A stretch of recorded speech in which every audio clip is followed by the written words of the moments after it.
IBA grads, gateway to your desired future. Chaliye, let's get started. Assalamu alaikum. My name is Osama Ali and welcome to the episode 3 of Managing Universities Admission Process 2021. Today our guests are Sir Adnan Qamar Siddiqui and Dr. Hadi.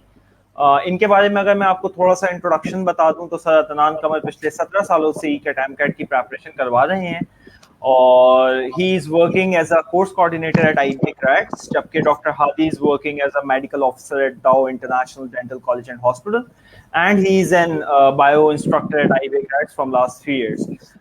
So guys, let's just start it. इंशाल्लाह ताला इस MDCAT के question answers के session के अंदर हम बहुत सारी चीज़ें डिस्कस करेंगे. स्टूडेंट्स के जितने भी डाउट्स हैं, जितनी भी उनकी परेशानियां हैं, उनके जहनों में सवालात हैं, वो इंशाल्लाह हम अपने एक्सपर्ट्स के साथ डिस्कस करेंगे. तो अदनान भाई कैसे हैं आप? खैरियत से हैं?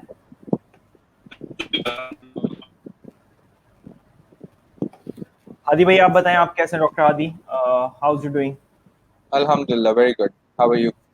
अल्हम्दुलिल्लाह अल्हम्दुलिल्लाह. तो हादी भाई, स्टार्टिंग विद यू, आपसे छोटा सा सवाल है.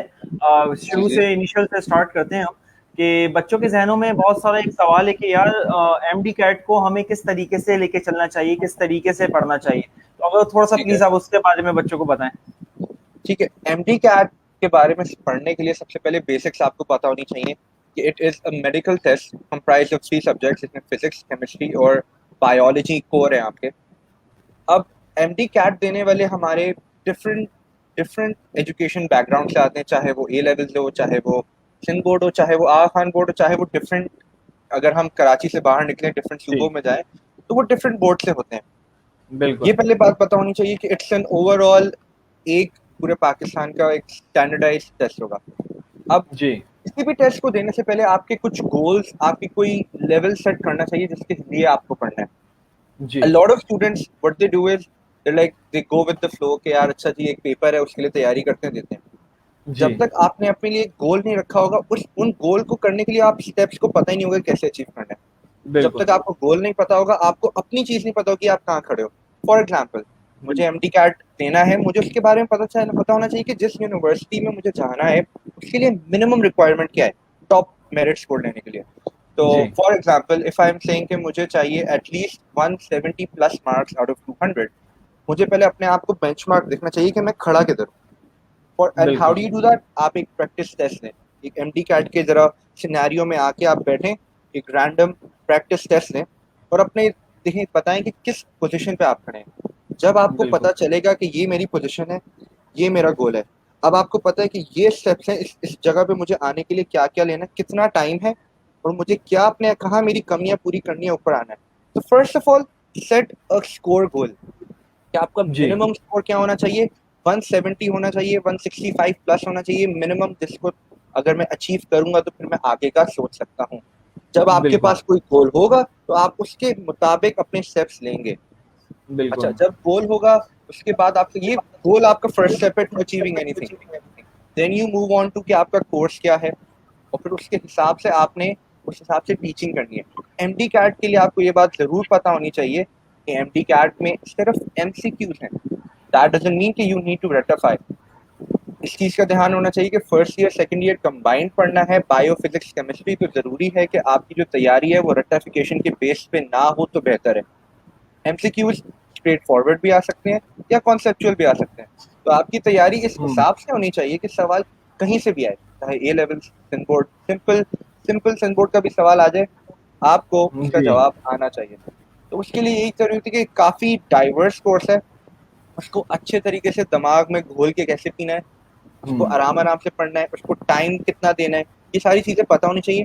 First thing is to set a goal and a goal can only be set जब आपको पता हो कि किस यूनिवर्सिटी में आपको जाना है और उसकी मिनिमम स्कोर क्या रिक्वायरमेंट है. 160 है तो उसके ऊपर स्कोर कैसे लेके आना है. ये अच्छा डॉक्टर हादी, आप गोल सेटिंग की बात कर रहे हैं तो मैं आपसे ये सवाल पूछना चाहूंगा कि स्टूडेंट को वो गोल सेट कब करना चाहिए, मतलब व्हेन ही और शी शुड स्टार्ट प्लानिंग कि यार अब मुझे ये इस चीज के मेरे गोल सेट हो, तो ये भी तो बताएं ना. असूलन इंटर के बच्चे को एक हदनोहा होनी चाहिए कि मैं जब इंटर में आया हूँ तो मैं क्यों आया हूँ. इंटर के सिर्फ 2 साल हैं, उसका मकसद क्या है. इंटर में ही एक करियर काउंसलिंग के साथ साथ उसको पता होना चाहिए कि अगर मुझे डॉक्टर बनना है तो मुझे एमडीकैट पास करके कैसे आगे जाना है. लेकिन अगर एक बच्चा सेकंड ईयर का है तो उस वक्त डन एंड फाइनल हो जाना चाहिए कि उसको क्या करना है। चाहे वो बिल्कुल। अगर हम एमडी कैट की बात कर रहे हैं, बच्चे ने सेलेक्ट कर लिया है कि मुझे डॉक्टर या किसी मेडिकल फील्ड में जाना है, तो उसको सेकेंड ईयर के स्टार्टिंग में ही अपनी प्रिपरेशन इंटर की कम मतलब इंटर के साथ साथ एमडी कैट की साथ लेके चलनी है, क्योंकि उसके पास टाइम नहीं है। क्योंकि बच्चों जब ने तो ये बात सोची भी होती है कि हमें जो है बचपन से ही बच्चों के जहन में होता है, जैसे आपका भी था कि जैसे हमारा डिस्कशन होता था कि बचपन से ही था कि यार डॉक्टर बनना है, डॉक्टर बनना है, तो बच्चों ने ये बात तो तय की हुई होती है कि डॉक्टर सही बनना है, है। लेकिन उनको ये चीज नहीं होती कि मतलब एक तो इनको पास प्रॉपर इंफॉर्मेशन नहीं होती कि वो कैसे अपनी चीजों को लेकर चलें। तो वो तरतीब। दैट मीन्स के उनको जो बिल्कुल एग्जैक्टली तरतीब, तो थोड़ी सी तरतीब बताएं कि बच्चे मतलब दैट मीन्स के फर्स्ट ईयर के अंदर अपनी वो सारी चीजें स्टार्ट करें, प्लानिंग स्टार्ट करें, इंफॉर्मेशन की गैदरिंग स्टार्ट करें। ठीक है, देखें, एज फार एज तरतीब और जो प्लानिंग होती है, बच्चा अगर इंटर में है, उसका जो गोल या अभी फर्स्ट हर्डल होता है वो एमडी कैट ही है। तो उसकी जो जी तैयारियां अगर डॉक्टर बनने के लिए हैं, तो उसकी फर्स्ट ईयर और सेकंड ईयर की पढ़ाई ऐसी होनी चाहिए कि वो अलॉट ऑफ स्टूडेंट्स, जी specially single students, study paper के लिए। पेपर के लिए जी पढ़ना है कि पेपर आपने दिया, आपके दिमाग से सारी इंफॉर्मेशन बाहर आ गई। आपकी जी छोटी सी मेंटालिटी चेंज करेंगे ना, कि मुझे पढ़ना है समझने के लिए, और एमडी कैट का स्कोर, एमडी कैट का मकसद ये नहीं है कि स्कोर लिया यूनिवर्सिटी में चले गए। एमडी कैट आपको जज करता है कि आप डॉक्टर के काबिल हैं या किसी मेडिकल फील्ड के काबिल हैं। अगर आप सिर्फ मेंटालिटी इस तरह में करेंगे कि मैं डॉक्टर हूँ और मैं जो चीज़ पढ़ रहा हूँ ये एप्लीकेबल है, तो वो चीज़ जो दिमाग में आप सिर्फ पेपर के सॉल्व के मार्क्स के लिए पढ़ते थे, वो फौरन चेंज होकर इस तरह आएगी कि आप एक्चुअल डॉक्टर के लिए पढ़ रहे हैं। तो अगर आपने बचपन से ही यही लगाया हुआ है कि मुझे डॉक्टर बनना है, तो आपकी जी जो डॉक्टर की पढ़ाई है, वो जो पेशेंट को आपको डील करना है, वो अभी से तैयारी कर रहे हैं। आपकी बिल्कुल मेंटालिटी बिल्कुल ऐसी होनी चाहिए कि आप जो एक लफ्ज पढ़ रहे हैं सेल साइकिल का, या कोई भी चीज़ का, या हार्ट का, या उसका, आप ये पढ़ रहे हैं कि ये बेस है, अगर आपने ये पढ़ी तो आप शायद किसी का इलाज कर पाएंगे। तो आपकी जो जी छोटी सी यही बात है ना, मैं इस तरीके लिए पढ़ूं या मैं इसलिए पढ़ूं कि मुझे पेपर में 100 से 80 मार्क्स चाहिए। जमीन और आसमान का फर्क पड़ता है बच्चे के कॉन्सेप्ट, बच्चे की जी फोकस, बच्चे की मोटिवेशन। आपकी मोटिवेशन पेपर में मार्क्स लाने से कम एमडी कैट पास करके डॉक्टर बनने की होनी चाहिए। सिर्फ ये मेंटालिटी चेंज करने से आप जमीन और आसमान का फर्क आता है। बिल्कुल। अच्छा डॉक्टर हादी, प्लीज मुझे एक बात, ये बात बताएं कि अमूमन बच्चों के जहन में ये वाली बात होती है कि अगर मुझे एमडी कैट में दूंगा तो बस एमबीबीएस और बीडीएस पर ही, हमारे बच्चों के जहन में ये दो चीजें होती हैं कि एमबीबीएस है या तो फिर बीडीएस है। इन दोनों के अलावा, क्योंकि हम तो देख रहे हैं, क्योंकि हम प्रोफेशनल्स के साथ काम करते हैं, मार्केट के अंदर देखते रहते हैं चीजों को, तो इस पे थोड़ा सा बच्चों को बताएं कि उनके पास एमबीबीएस और बीडीएस के अलावा कौन कौन से ऑप्शन है जो कि वो अवेल कर सकता है। सही, बिल्कुल, आपने बहुत अच्छा सवाल किया। मेरे साथ भी यही था कि मुझे लगता था कि डॉक्टरी के अलावा मेडिकल, आप एम कैट, आप प्री मेड लेते हैं, आप एम कैट देते हैं, आप डॉक्टर बनते हैं, दुनिया खत्म, इसके आगे पीछे कुछ है नहीं। जी असल में जब मेडिकल फील्ड में मैं आया, मैंने पर्सनली देखा, तो जो मेडिकल फील्ड है वो बहुत ज्यादा वास्ट है। सही। डॉक्टर उसका एक छोटा सा, इम्पोर्टेंट लेकिन बहुत छोटा सा हम्म। हिस्सा है। एक मेडिकल सही। फील्ड या एक हॉस्पिटल को चलाने के लिए आपके साथ, ये मेडिकल डॉक्टर्स में तो डॉक्टर्स और डेंटिस्ट तो अलग हो गए।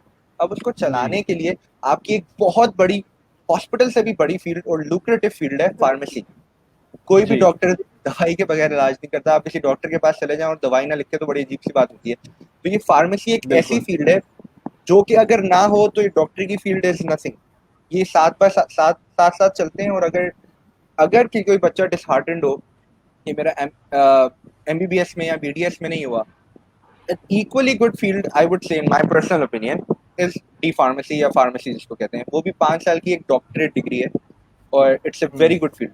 इसके अलावा अगर कोई भी पेशेंट जब रिकवर करता है, एक चीज होती है डीपीटी फिजियोथेरेपी, इक्वली एज बिल्कुल इम्पॉर्टेंट। बिकॉज अगर आपने किसी डॉक्टर ने ट्रीट कर दिया और उसकी फिजियोथेरेपी सही नहीं हुई, तो वो पेशेंट वहीं का वहीं रह जाएगा, रिकवरी नहीं होगी।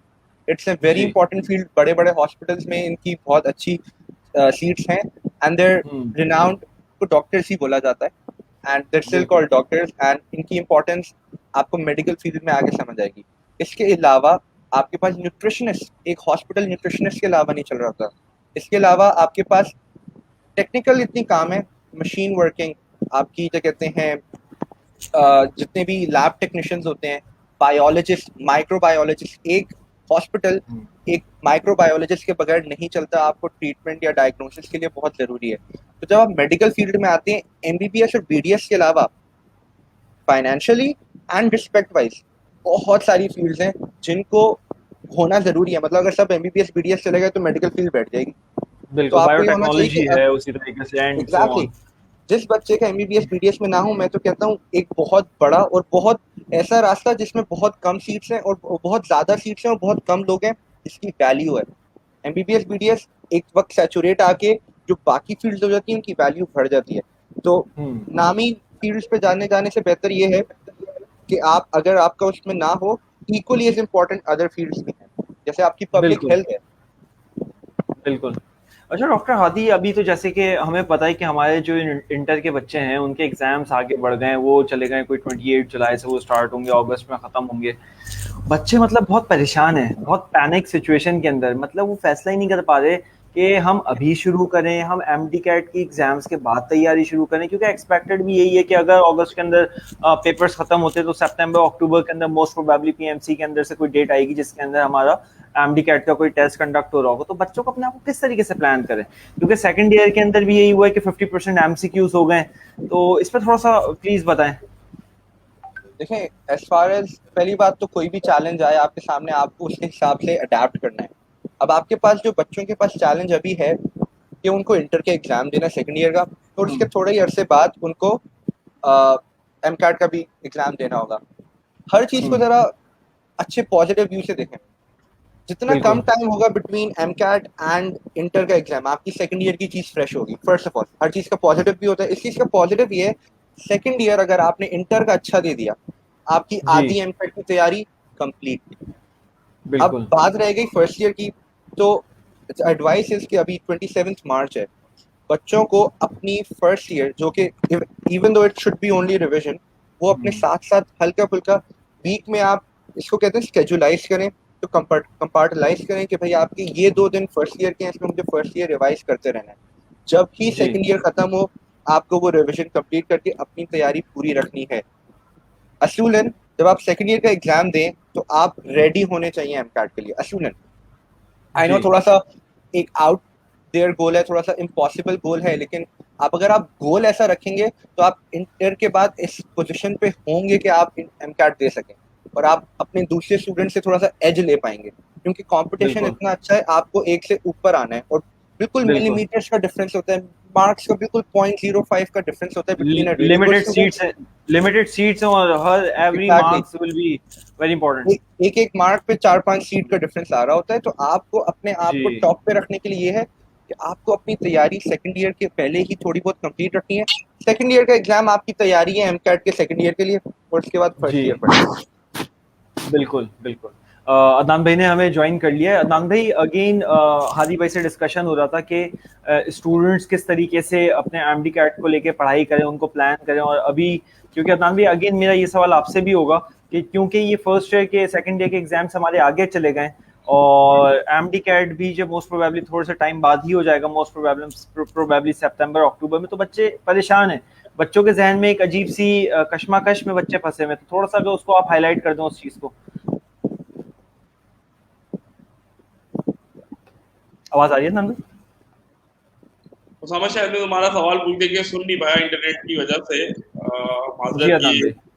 इंटरनेट की वजह से मैं समझ नहीं पाया क्वेश्चन। एक्चुअली मैं आपको दोबारा बता देता हूँ अदनान भाई, असल में बच्चे थोड़े से बहुत परेशान हैं और बच्चों की परेशानी की वजह है वो ये है कि इंटर के एग्जाम्स हो गए डिले। तो बच्चे इस वक्त कर नहीं पा रहे, पता नहीं कर पा रहे, मतलब ये कि किस तरीके से अपनी चीज़ों को लेके वो करें, पढ़ें, अपनी पढ़ाई करें, एमडी कैट को लेकर चलें, इंटर पे फोकस करें, क्योंकि एग्जाम्स डिले हो गए। तो ये बच्चों किस तरीके से ये बच्चे प्लान करें अपने आप को, ताकि उनकी कंफ्यूजन उनकी दूर हो।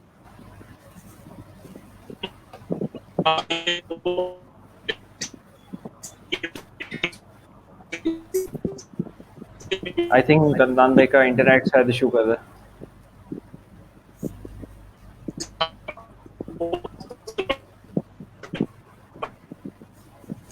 आदि भाई, अदनान भाई की आवाज क्लियर आ रही है आपको? नहीं, ब्रेक हो रही है। ब्रेक हो रही है ना अदनान भाई? आई थिंक आप अपना इंटरनेट थोड़ा सा प्लीज उसको रिजॉल्व कर लें इशू को। और जब तक मैं हादी भाई, आप मुझे बताएं कि किस तरीके से जो कोई 4-5 चीजें हैं जो मैं ऐड करना चाहूंगा, जो बच्चे को ना अपने दिमाग में या अपने पास ना बड़ा बड़ा दीवार पे लिख लेनी चाहिए। सबसे पहली चीज है आप जी स्टार्ट कहाँ से करेंगे? एक होता है ना, एक इतना बिल्कुल बड़ा सी कोर्स, मतलब पूरा एक समंदर जैसा कोर्स है, स्टार्ट कहाँ से करेंगे? बिल्कुल क्योंकि बच्चा वहीं फंस बिल्कुल जाता है कि स्टार्ट कहाँ से करना है। पहली चीज तो ये पता होनी चाहिए, कब जी स्टार्ट करना है, ये भी बड़ा इंपॉर्टेंट है। ये दो चीजें वेरी बच्चे को अपने इंपॉर्टेंट पास। बिल्कुल स्टार्ट करना कैसे है, चलो कहाँ से स्टार्ट करना है वो ठीक है, स्टार्ट करना कैसे है। फिर एक है कि बिल्कुल आप चले, आप पढ़ रहे हैं 2-3 महीने, 2 महीने आपने लगा दिए, आपको पता कैसे लगेगा कि आपका प्रोग्रेस हो भी रहा है कि नहीं? और आखिरी बिल्कुल चीज ये, पता कैसे चलेगा कि मेरी तैयारी कंप्लीट है? जी तो इनके सबसे आसान जवाब ये कि आपने स्टार्ट करना है कहीं से भी, डजेंट रियली मैटर। आपके पास एक सिर्फ कोर्स, सारे सब्जेक्ट्स का, जितने भी बायो के जितने भी चैप्टर्स हैं, सबका एक आपके पास सामने एक मेंटल इमेज या एक पेपर में लिखना चाहिए कि कौन सा जी चैप्टर में रैंडमली जो आपको जहां से आपको कंफर्टेबल फील हो। पर्सनली आई फील, मैं कभी भी कोई चीज पढ़ता हूँ जहां मुझे शौक होता है ना, वो मैं जी स्टार्ट करता हूँ, क्योंकि फ्लो बनाना होता है। एमकैट के बिल्कुल लिए एक चीज बहुत जरूरी है, फ्लो में नहीं आएंगे ना पढ़ाई के, एक रेगुलर आपकी टाइमिंग, और आपका फ्लो नहीं आएगा पढ़ाई का, आपकी पढ़ाई नहीं हो पाएगी। फ्लो में आए, जी अपनी मर्जी का कोई चैप्टर स्टार्ट करें और उसको टिक ऑफ करें। जी बीच बीच में रैंडमली अपना एक प्रैक्टिस टेस्ट लेते रहें कि मैंने अभी जी इतनी तैयारी की है, मेरा स्कोर कितना बढ़ा है, इतनी तैयारी की है, मेरा स्कोर। कम से कम बिफोर एन एम कैट आपके 10-15 प्रैक्टिस टेस्ट होने चाहिए, ताकि आपको प्रोग्रेस रिपोर्ट मिले। अगर प्रोग्रेस नहीं हो रहा, उससे पता चलेगा यार अच्छा मुझे कुछ चेंज करने पड़ेंगे, क्योंकि मैं प्रोग्रेस नहीं कर पा रहा। बिल्कुल आपके पास काफी टाइम है, अपनी मर्जी से स्टार्ट करें, जो फेवरेट सब्जेक्ट है फ्लो में आए, फिर जो मुश्किल सब्जेक्ट है वो भी आ जाएगा जब फ्लो में आएंगे। अच्छी अच्छा चीज जो समझ ऑफ आती है। द टॉपिक आदि भाई, थोड़ी सी ऑफ द टॉपिक एक सवाल है। अगर मैं एक बात पूछूं आपसे कि स्टूडेंट अपना डे किस तरीके से प्लान करे, क्योंकि अमूमन मैंने देखा है बच्चों को कि वो बड़े कंफ्यूज होते हैं। ठीक है, वो मतलब 12 12 साढ़े 12 1 1 बजे उठ रहे हैं, वो कहते हैं यार हम रात में तो पढ़ रहे ना और ठीक दिन है, में खैर हो गई, तो अपना सही है। अपना दिन किस तरीके से प्लान करें, वो कब अच्छा, उठें, इस कब क्या करें। इसका मैं बड़ा कंट्रोवर्शियल जवाब दूंगा, जो मैंने खुद कभी नहीं किया, जी और मैं पछताता हूँ कि मैंने एमबीबीएस में करना शुरू किया था तो कुछ फायदा हुआ था। इशू ये होता है जी कि मेरा पर्सनल इशू ये था, मुझे रात में पसंद पढ़ना था कि यार सब लोग, खामोशी होती है, सुकून से मैं घर में चल फिर के पढ़ सकता हूँ। दुनिया जी की सबसे बड़ी गलती, कोई जी जब बहुत बड़ा कोर्स होता है ना, इंफॉर्मेशन को रिटेन करने के लिए पढ़ने के बाद सोना और रेस्ट बड़ा जरूरी है, इसकी हम इंपॉर्टेंस बिल्कुल भूल जाते हैं। एमकैट में बच्चे, जो मैं बड़ा फील करता हूँ, जो बच्चे अच्छे से अच्छा स्टूडेंट जो गिरता है ना, वो ये प्रेशर लेता है और अपनी नींद और रेस्ट को कॉम्प्रोमाइज कर देता है। सही बेस्ट पढ़ने का वक्त, जो कि मेरे लिए पर्सनली होता है, सुबह सुबह उठ के चाय नाश्ता पी के अपनी नींद कंप्लीट करके फजर के बाद आप पढ़ना शुरू कर दें। हम्म अच्छा, ये भी नहीं है कि अब जो बच्चे कहते हैं ना हम 10-10 घंटे पढ़ते हैं, वो पढ़ाई नहीं होती। पढ़ाई होती है इस आपका फोन वोन सारी डिस्ट्रैक्शन ऑफ, और आप 3-4 घंटे, मैक्सिमम 2 घंटे, मैं तो कहता हूँ 2 घंटे आप कंप्लीट फोकस के साथ पढ़ें। उस जो इन्फॉर्मेशन की है उसको जरा एब्जॉर्ब करें, सुकून से बैठें, दोपहर का खाना खाएं, नमाज पढ़ें, then start. Breaks are necessary, लेकिन जब आप पढ़ें तो वो इफेक्टिव पढ़ाई हो। दिन में मैं कहता हूँ इस तरह के 3 सेशन बिल्कुल कर लें 2-2.5 घंटे के, ज्यादा से ज्यादा दो बिल्कुल ढाई घंटे आपके टोटल, 5-7 घंटे मैक्सिमम आप दिन में पढ़ लें, ब्रेक डाउन करके कि ये 2 घंटे मेरे फिजिक्स के हैं, इसमें फिजिक्स का ये मुझे चैप्टर करना है, ये चीज करनी है। दो बिल्कुल घंटे का वो गोल भी सेट करें कि इतने में ये खत्म करना है। बिल्कुल आहिस्ता आहिस्ता, अगर किसी बच्चे को बोलो 10 घंटे पढ़े एकदम से, वो कर ही नहीं पाएगा, उसकी मेंटल कैपेसिटी नहीं है। आप 2 घंटे बिल्कुल पढ़े, एक हफ्ते बाद आप 2.5 घंटे कर लें। बिल्कुल आहिस्ता आहिस्ता अपने आप को फ्लो में लेके आए। रेस्ट इंपॉर्टेंट है, नींद इंपॉर्टेंट है, क्योंकि अगर आपने ये नहीं किया, आपके दिमाग की फंक्शनैलिटी डाउन हो जाएगी। एज ए डॉक्टर, ये बिल्कुल बायोलॉजिकली प्रूवन है, rest gives you more neurotransmitters which helps you remember stuff. चीजें भूलती क्यों है? क्योंकि बच्चा एक तो एक ही दफा पढ़ता है, बार बार पढ़ने की जरूरत है, प्रैक्टिस करने की जरूरत है। दूसरी बात रेस्ट, और वो बहुत इंपॉर्टेंट है। सुबह पढ़ें, रात को जल्दी सोएं।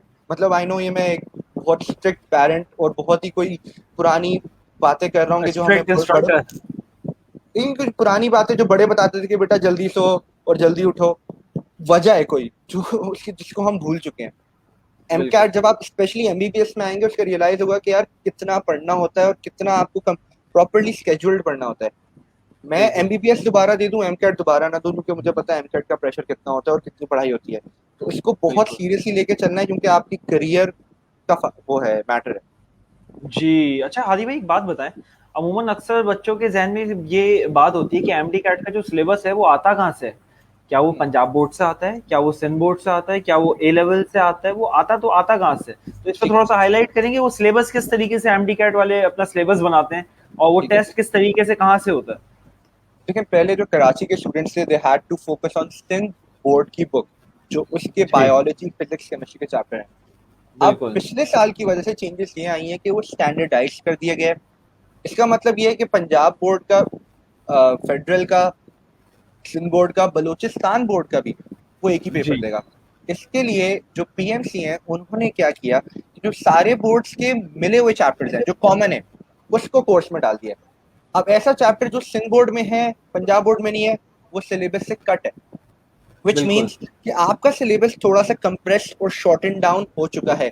ऐसी चीजें जी जो सबके बोर्ड्स में। तो फर्स्ट ऑफ ऑल, अगर कोई हमारे सिंध बोर्ड का बच्चा देख रहा है तो वो सिंध बोर्ड की बुक की चीजें पढ़े जो पीएमसी ने डाली हुई है।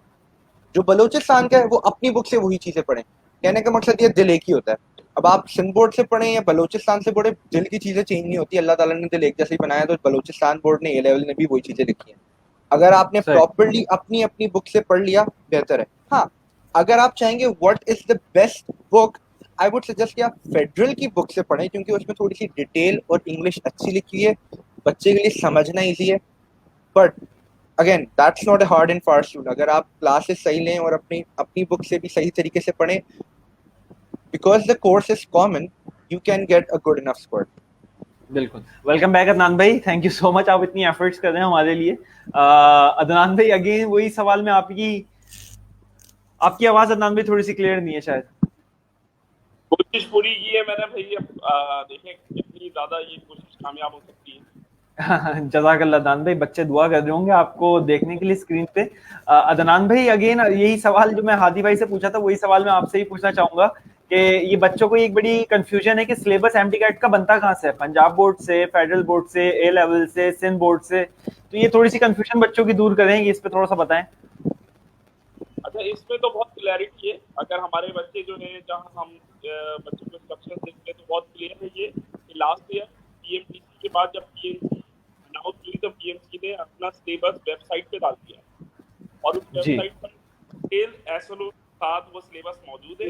अब सिंध बोर्ड की बुक पढ़ना है, टॉपिक्स पढ़ना है, अगर वो कोई टेक्स्ट बुक रेकमेंड करना चाह रहा है, मतलब कोई पर्टिकुलर टेक्स्ट बुक यूज करना चाह रहा है, तो जिस तरह हाथी ने कहा कि फेडरल बोर्ड रिकमेंडेड होता है, तो फेडरल बोर्ड में तमाम वो टॉपिक जो कि वेबसाइट पर आउटलाइन, तब इसमें क्वेश्चन अब नहीं रही। पहले ये क्वेश्चन वाली बात कि टेस्ट कहाँ से बनेगा, लेकिन जब ये जी टॉपिकल अपनी आउटलाइन जो बची, तो इसके बाद खत्म हो गई। अभी भी आप जाए गूगल पर, आप सर्च करें ये एमडी के टेस्ट, तो वो आपके पास पीडीएफ दिखेगी और पूरे पीडीएफ में वो डिटेल में उन्होंने बताया भाई बायोलॉजी में, फिजिक्स में, इंग्लिश में क्या क्या पढ़ना है, क्या क्या। लेकिन उसमें ये भी है कि चैप्टर के टॉपिक पे क्या होगी, कोई मसला नहीं है। अगर आप देखना चाहते हैं कि करनी है तो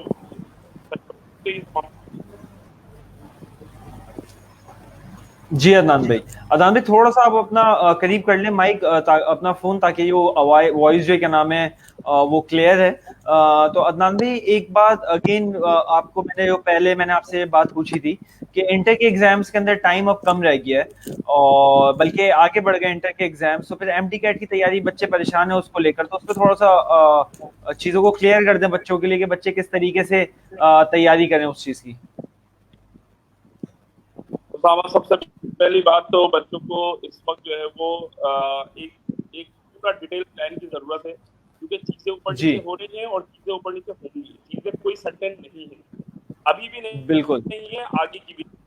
लेकिन वो लोग जो कि अपनी प्लानिंग को हर वक्त चेंज करते हुए मुकम्मल करना जानते हैं, मतलब इस महीने उन्होंने प्लान किया, अगले महीने चीजें चेंज हो गई, तो उनकी बिल्कुल प्लानिंग इतनी फ्लेक्सिबल होनी चाहिए कि अगले महीने वो चेंज कर सकें।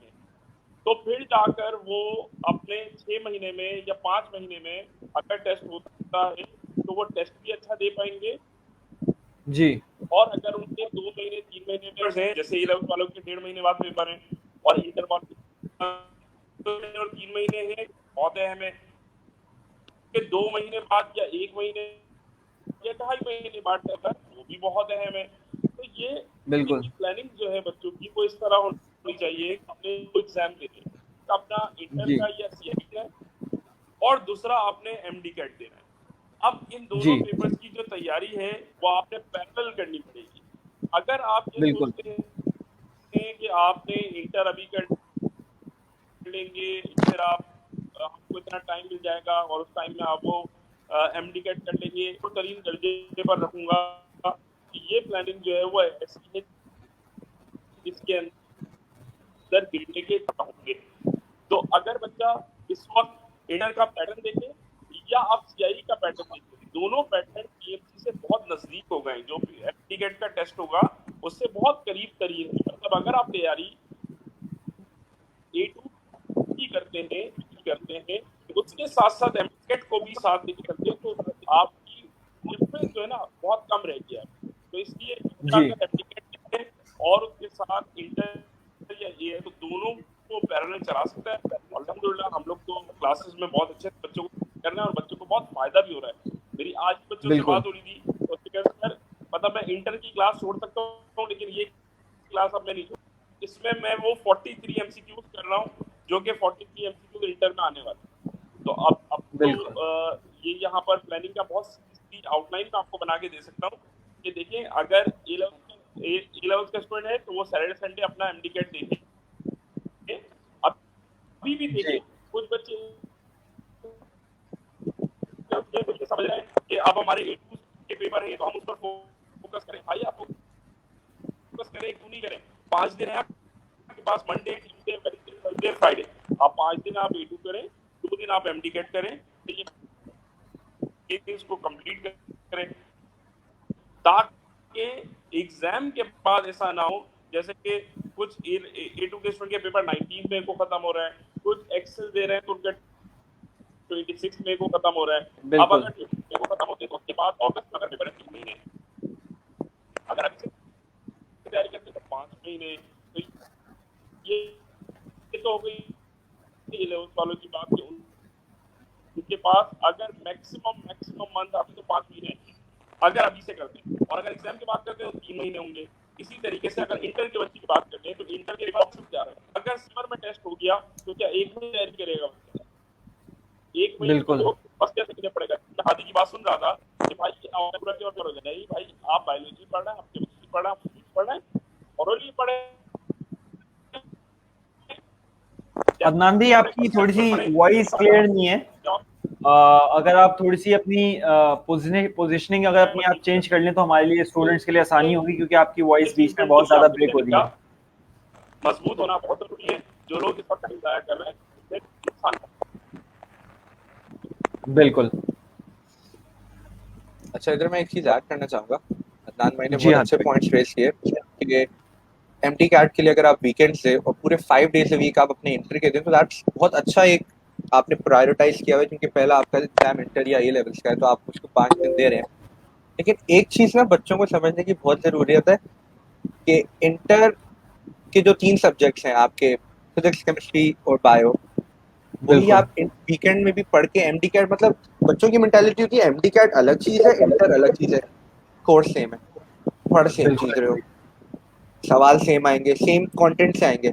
तो अगर आप एमडी कैट की तैयारी कर रहे हो उसका मतलब ये नहीं है कि इंटर को आपने पीछे छोड़ दिया, साथ साथ चल रहा है, जी उल्टा फायदा हो रहा है। जो अदनान भाई ने बहुत अच्छी बात की कि यार कुछ बच्चे एमडी कैट से इंटर का फायदा उठा रहे हैं, कह रहे हैं यार इंटर की क्लास मिस भी हो जाए एमडी कैट ना हो क्योंकि कवर तो सभी हो जाएगा और वो ज्यादा बेहतर 50% तरीके से होगा। एमसीक्यूज उससे आ जाए। एमसीक्यूज ना भी आए, आपके फुल आंसर्स हैं, फुल आंसर भी लिखने के लिए आप कुछ कंटेंट तो पता होना चाहिए, वो हम एमडी कैट में प्रॉपर्ली पढ़ेंगे, जब कॉन्सेप्चुअल पढ़ेंगे तो इंटर का ही फायदा है।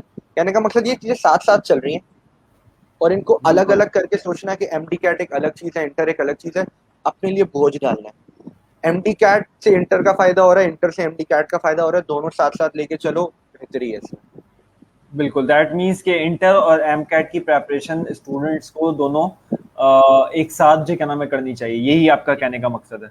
यस यस, और थोड़ी सी मेंटालिटी, देखिए मैं यही बात कर रहा हूँ, बंदे की ना जहनियत का जो उसका जो एक वो है कि किस जहनियत से आप पढ़ रहे हो ना, अगर आप पढ़ोगे मार्क्स की जहनियत से तो इतने अच्छा कोई फायदा नहीं होगा। लेकिन अगर आप बिल्कुल पढ़ोगे सही कि है। यार मैं इंटर पढ़ रहा हूँ, मेरी बेस बने अच्छे डॉक्टर बनने के लिए, मैं एमडी कैट कर रहा हूँ ताकि मेरी बेस बने अच्छे डॉक्टर के लिए, खुद ही मोटिवेशन आएगी, खुद ही अच्छे मार्क्स आने के लिए पढ़ाई होगी।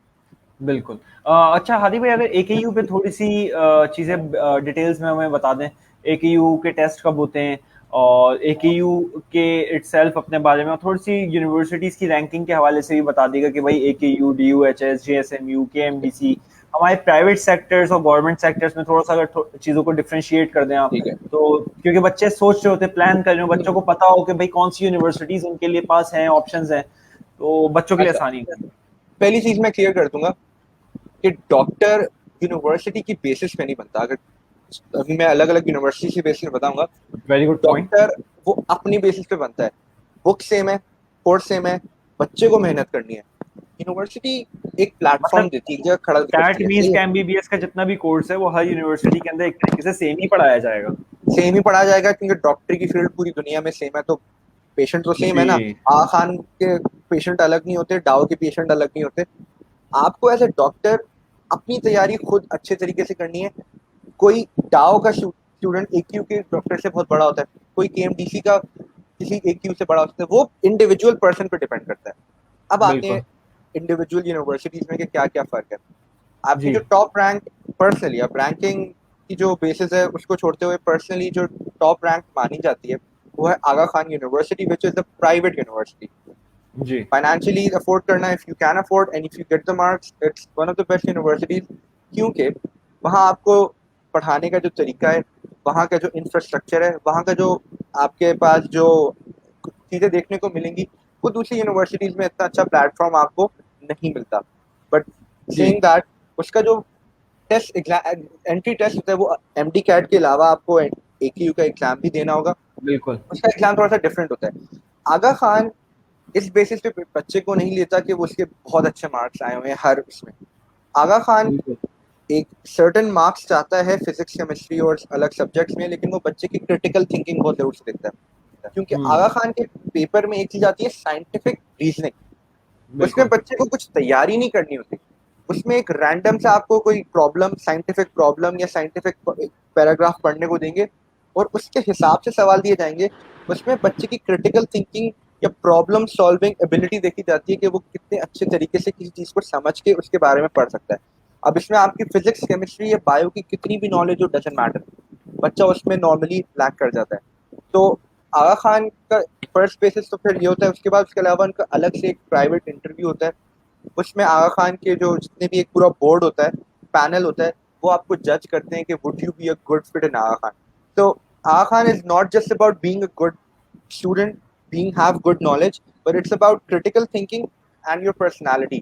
Would you be a good fit as a doctor? वो पैनल आपको जज करेगा। तो इसमें थोड़ी सी पर्सनल ग्रूमिंग, बात करने का तरीका वो चेक करना चाहते हैं। आप पेशेंट हैंडलिंग कैसे करेंगे, सिचुएशंस को कैसे हैंडल करेंगे, आपकी जनरल नॉलेज कैसे। Aga Khan takes a well groomed overall person to there. पढ़ाई के अलावा ये बाकी सारी चीजें भी आगा खान में मैटर करती हैं। जी। आते हैं कराची की जो दूसरी यूनिवर्सिटी है जिसपे सबका जो सेमी गवर्नमेंट और गवर्नमेंट में ही आती है, डीयूएचएस, जिसकी गवर्नमेंट सीट्स है, इसकी मेरिट सीट्स है। उसमें आपको एमडी कैट का अच्छा स्कोर आना है, आपका seat secure, there is no interview, there is no interview process, आपको बस अच्छे से अच्छा स्कोर लाना है। उसके बाद जो आई वुड पर्सनली से एसएमसी, उसके बाद जो आपकी वो भी आपकी मेरिट की सीट्स में आती है, गवर्नमेंट यूनिवर्सिटीज है। And then comes KMDC. ये जो तीन है, डीयूएचएस, एसएमसी और KMDC, these are the one that you merit की सीट्स के लिए जो लोग फाइट कर रहे होते हैं। इसके बारे में अदनान भाई ज़्यादा बेहतर तरीके से बताएंगे। वो मैं सिर्फ ओवर द टॉपिक बता सकता हूँ। फिर आपकी बिल्कुल। आती है प्राइवेट यूनिवर्सिटी, जिसमें आगा खान को तो हम डिस्कस कर चुके हैं। कराची में आपकी है लियाकत यूनिवर्सिटी, आपकी बहरिया मेडिकल है, ज़ियाउद्दीन है। अब बिल्कुल। मैं रैंकिंग नहीं करना चाहता प्राइवेट यूनिवर्सिटीज की, but again there as far as financial are concern, पैसों के लिहाज से सारी सेम है। अच्छा, बट वैसे डॉक्टर प्राइवेट, हादी, आपका खुद का जो एक्सपोजर था वो आपने, आपका एकेयू का भी थोड़ा सा एक्सपोजर रहा और आपका डीयूएचएस का भी एक्सपोजर रहा है, तो मतलब आप गवर्नमेंट और प्राइवेट सेक्टर्स में आप क्या मतलब बताएंगे, अगर बीइंग अ डॉक्टर आप किसे एज देंगे? बीइंग अ डॉक्टर, अब देखें दोनों के प्रोज एंड कॉन्स हैं। पर्सनली सही। मैंने जो अपनी ट्रेनिंग ली है वो सिविल हॉस्पिटल में ली है, और मुझे जी। रॉ एक्सपोजर था। मतलब हमें होता है ना कि एक बच्चे को स्विमिंग नहीं आती, उसको 10 फीट वाले हिस्से में स्विमिंग पूल में फेंक दो और उसको बोलो कि तैरना सीखो। एग्जैक्टली। सिविल हॉस्पिटल में ये सीन है कि आपके सामने पेशेंट आ गया, नर्स आप है, आपको सारी चीजें बस खुद सीखनी है। आपको डॉक्टर्स हेल्प तो करेंगे, लेकिन आपको फर्स्ट हैंड एक्सपीरियंस पेशेंट खुद आएगा आपके पास कि ये सीन है।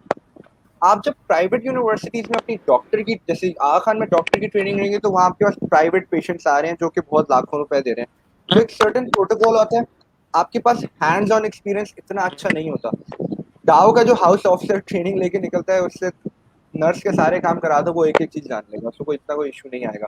प्राइवेट ट्रेनिंग में ये होता है कि प्रोटोकॉल ट्रेनिंग होती है, बहुत एक प्रॉपर स्टेप वाइज ट्रेनिंग होती है, लेकिन एक्सपोजर कम होता है, उसके लिए उनको ज्यादा एक्सपोजर चाहिए होता है। तो depends on where you train. Civil के जो ट्रेंड, आपके जो सिविल हॉस्पिटल के ट्रेन डॉक्टर्स की रेजिडेंसी में पास होने की परसेंटेज बहुत अच्छी है, क्योंकि उनको इतनी रिगरस ट्रेनिंग होती है कि पेशेंट से घबराते नहीं है। प्राइवेट के थोड़े से बहुत उनको टाइम लगता है इस लेवल पे आने के लिए। अच्छा डॉक्टर हादी, आप थोड़ा सा बताएं, बच्चे समझते हैं बस एमबीबीएस हो गया तो मतलब हम डॉक्टर बन गए, तो ये थोड़ा सा प्रोसीजर बताएंगे भाई, मैट्रिक ए लेवल, मैट्रिक के ओ लेवल्स किया, फिर इंटर ए लेवल्स किया, फिर एमबीबीएस, उसके बाद की क्या पूरी एक होती है ये इसके लिए तो आई थिंक हमें 4 से 5 घंटे का सेशन रखना होगा, क्योंकि मैं इसमें पर्सनली पहले अपनी वो मैं कहानी सुनाऊंगा कि मुझे I had no career counselling. मैंने कहा भाई 5 साल में एमबीबीएस करूंगा, I will be a doctor, और थोड़ी बहुत ट्रेनिंग होगी, जिस स्पेशलाइज्ड फील्ड में मुझे जाना होगा, मुझे ये पता था। अच्छा, जब एमबीबीएस में आया तो 2-3 साल गुजरे, तो एक शोशा चला हुआ था कि भाई एक एग्जाम होता है यूएसएमएलई। मैंने कहा ये मुझे क्यों नहीं चीज पता थी। पता चला कि भाई पाकिस्तान में अगर आपको डॉक्टर बनना है तो आपको एफसी एमबीबीएस कर लिया, चलो ठीक है, कहीं डॉक्टर नहीं लग सकते 5 जब इयर्स आपने 5 इयर्स कंप्लीट करने के बाद आप कहीं ऐसा डॉक्टर नहीं लग सकते जब तक आपकी 1 साल की हाउस जॉब ट्रेनिंग के बाद एफसीपीएस का एग्जाम पास ना हो। अच्छा भाई, ये पता चला कि बाहर सारे स्टूडेंट्स बाहर जाना चाह रहे हैं, सारे सीनियर्स बाहर की तैयारी कर रहे हैं, तो पता चला एक एग्जाम है यूएसएमएलई। अगर यूएसए में आपको अपनी रेजिडेंसी और ट्रेनिंग करनी है तो वो एग्जाम देना है। अगर यूके में ट्रेनिंग करनी है तो प्लेब देना है। फर्स्ट ऑफ ऑल बच्चों को ये होना चाहिए, being a doctor mentally be prepared to study for at least 15 years MBBS को मिला के। और वो 15 इयर्स जब बच्चा कर लेगा तो टॉप नॉच डॉक्टर उसके होगा बाद तो फॉर ठीक है, देखिए किसी भी फील्ड आने के लिए आप कोई, या तो आप बहुत अच्छे बनने के लिए आए या तो आए नहीं। Your goal should be to come in any field mediocrely नहीं आना, क्योंकि किसी चीज के लिए आप हाफ हार्टेडली आएंगे तो आप हाफ हार्टेड अटेम्प्ट इतने अच्छे नहीं होंगे। आपको आना है टू बी द टॉप, ये मेंटालिटी होनी चाहिए किसी भी फील्ड में जाने के लिए, engineering, commerce, be at any field, ये तो एक जनरल रूल ऑफ लाइफ है। अब आप डॉक्टरी में आ रहे हैं तो टॉप नॉच डॉक्टर बनना है तो 5 इयर्स ऑफ एमबीबीएस का कोर्स करने के लिए आपको इंटर भी बड़ा अच्छा आना चाहिए। ये मैं एक चीज बता दूं, मैं बच्चों को इंटर पढ़ाता हूँ, मैं उनको ये समझाता हूँ कि यार मेरी इंटर की बेस अगर और भी अच्छी होती शायद मैं एमबीबीएस और अच्छा कर पाता। खैर, एमबीबीएस हो गया, 1 साल की हाउस जॉब हो गई, उसके बाद एफसीपीएस का एग्जाम पार्ट 1 देना है, जिसके बाद आप अपनी स्पेशलाइज्ड फील्ड में ट्रेनिंग लेंगे 4 साल, और फिर एफसीपीएस पार्ट 2 देना है। अगर वो पास हो गए 4-5 साल बाद, एमबीबीएस के बाद की बात कर रहा हूँ, तो आप शायद कंसल्टेंट कहलाएं। कंसल्टेंट एक अच्छा डॉक्टर कहलाता है जिसके पास मैं अपने घर, मेरे अब्बा की तबीयत खराब हो तो मैं सामने से लेके जाऊँ, वरना मैं किसी और के पास नहीं लेके जाऊँ। उस लेवल तक पहुंचने के लिए at least 6 to 7 years after MBBS लगाने जरूरी हैं। बिल्कुल। उसके बाद eventually you keep on growing as a doctor, you become a professor, you become a big consultant. तो एटलीस्ट आपको अच्छा एक डॉक्टर बनने के लिए ना, आप 45 इयर्स ऑफ एज में आके सुकून का सांस ले सकते हैं कि हाँ मैं अच्छा डॉक्टर हूँ। ये बहुत जरूरी है। मेडिकल फील्ड एडवांस होती जाती है, चेंज होती रहती है, तो आपको उस हिसाब से साथ चलना है, वरना आप पीछे रह जाएंगे। ये नहीं है कि एक दफा सीख लिया तो बस मैंने पेशेंट को ठीक करना सीख। New advancements, new drugs, new technologies, and as a doctor it's your responsibility to be up to date with everything. तो एक तरीके से it's a life long struggle of study. Doctor की पढ़ाई आई थिंक अदनान भाई आ गए। अदनान भाई, मेरी आवाज आपको आ रही है? जी, आपकी आवाज मुझे आ रही है क्लियर। मेरी आवाज बता दें, मेरी आवाज आप लोगों को आ रही है? जी अदनान भाई अल्हम्दुलिल्लाह क्लियर आ रही है। अदनान भाई अगेन हम लोग डिस्कशन कर रहे थे कि एमबीबीएस के बाद स्टूडेंट्स कितना क्या टाइम होता है, डॉक्टर हादी उस पर हमें थोड़ा सा ब्रीफ कर रहे थे। अच्छा अदनान, आप मुझे थोड़ी सी ये बात बताएं कि स्टूडेंट्स को ये सीट्स एलोकेशन जो होती हैं, कि सीट्स एलोकेशन किस तरीके से होती हैं, क्योंकि बच्चों का एक बड़ा ये सवाल होता है कि मैं तो सर इंटीरियर से हूँ, मेरा ताल्लुक तो फलाना जगह से है, मैं कराची के डोमिसाइल पे हूँ। ये बच्चों को थोड़ी सी ये कॉन्सेप्ट हमें क्लियर करना चाहिए कि भाई आप कहाँ के हैं, तो आपके लिए कौन कौन से बेस्ट ऑप्शंस हैं, गवर्नमेंट यूनिवर्सिटीज में अगर आप गवर्नमेंट यूनिवर्सिटीज में आपका दाखिला नहीं हो सकता तो यू हैव एन ऑप्शन कि भाई आप जो है प्राइवेट यूनिवर्सिटीज में भी यहाँ पे अप्लाई कर सकते हैं। तो अदनान भी थोड़ा सा इस पे ब्रीफ कर दें चीजों को।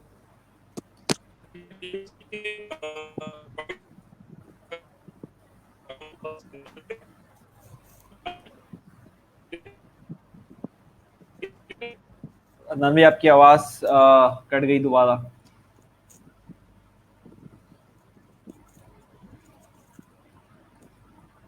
यहाँ पे अप्लाई कर सकते हैं।